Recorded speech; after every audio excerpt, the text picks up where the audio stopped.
ముఖ్యమంత్రి రేవంత్ రెడ్డి కక్ష సాధింపు పరాకాష్ఠకు చేరింది.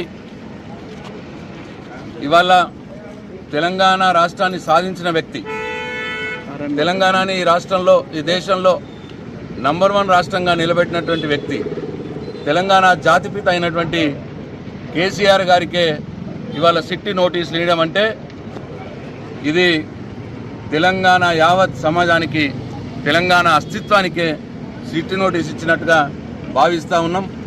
మరి రేవంత్ రెడ్డి కక్ష సాధింపుడు చేసుడు తప్పిస్తే పరిపాలన ఏం చేయట్లేదు, పాలన గాలి కొదిలేసినాడు.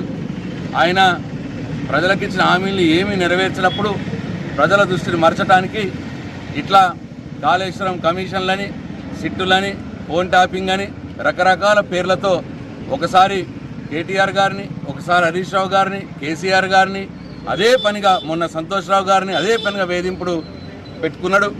ఆయన ఏదైతే మొత్తం ఆయన దండుపాలెం బ్యాచ్ ఏదైతే మంత్రివర్గం ఉన్నదో వారు రోజుకో కుంభకోణంలో కూరుకుపోతూ ఉన్నారు.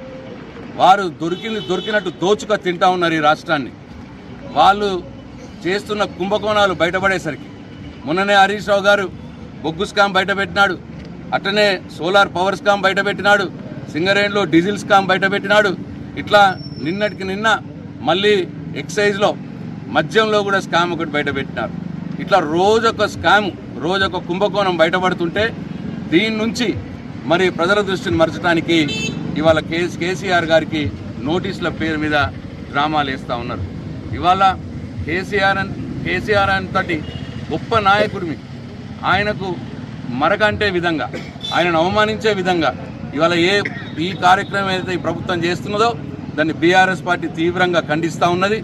డెఫినెట్గా కేసీఆర్ గారిని మీరు వేధింపుడు ఏదైతే చేస్తున్నారో మరి ఆ ఉసురు తగలక మానదు ఈ రేవంత్ రెడ్డికి, ఈ కాంగ్రెస్ ప్రభుత్వానికి.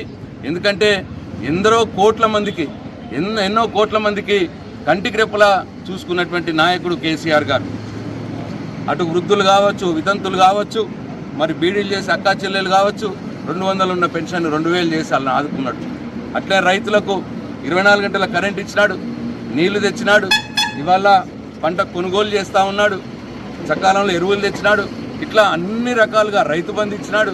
అన్ని రకాలుగా రైతులను ఆదుకున్న వ్యక్తి కేసీఆర్ గారు. ఇటు బీదల్ని, ఇటు రైతుల్ని, అందరినీ, మహిళల్ని అందరినీ కూడా కడుపులో పెట్టుకొని కాపాడుకున్న వ్యక్తి కేసీఆర్ గారిని ఇవాళ పోలీసులను అడ్డం పెట్టుకొని మరి నోటీసులు ఇచ్చి విచారణ పేరు మీద కేసీఆర్ గారిని అవమానం చేసే పని చేస్తూ ఉన్నారు. తెలంగాణ సమాజం గమనిస్తూ ఉన్నది. డెఫినెట్గా ఇంతకింత మూల్యం చెల్లించుకోక తప్పదు. మరి ఇవాళ మున్సిపల్ ఎన్నికలు వస్తున్నాయని, ఆ మున్సిపల్ ఎన్నికల్లో మేమందరం పని చేయకూడదు, ఈ కేసుల చుట్టూతే తిరగాలని చెప్పి ఒక కుట్ర బండి ఇవాళ ముఖ్యమంత్రి రేవంత్ రెడ్డి చేస్తూ ఉన్నాడు. కానీ ఏనాటికైనా న్యాయం గెలుస్తుంది, ధర్మం గెలుస్తుంది. డెఫినెట్గా కేసీఆర్ ఉసురు ఇవాళ ఈ ముఖ్యమంత్రి రేవంత్ రెడ్డికి తగలక మానదు అని చెప్పి ఇవాళ తెలియజేస్తూ ఉన్నాం. ఏది ఏమైనా ఇవాళ కేసీఆర్ గారిని అవమానపరచడం, కేసీఆర్ గారికి పోలీసులను అడ్డం పెట్టుకొని నోటీసుల పేరుతో వేధించడం బీఆర్ఎస్ పార్టీ తీవ్రంగా ఖండిస్తూ ఉన్నది. యావత్ తెలంగాణ సమాజం బీఆర్ఎస్ పార్టీ కేసీఆర్ వెంబట ఉన్నది అని చెప్పి ఈ సందర్భంగా తెలియజేస్తున్నాం. Down down Revanth Reddy.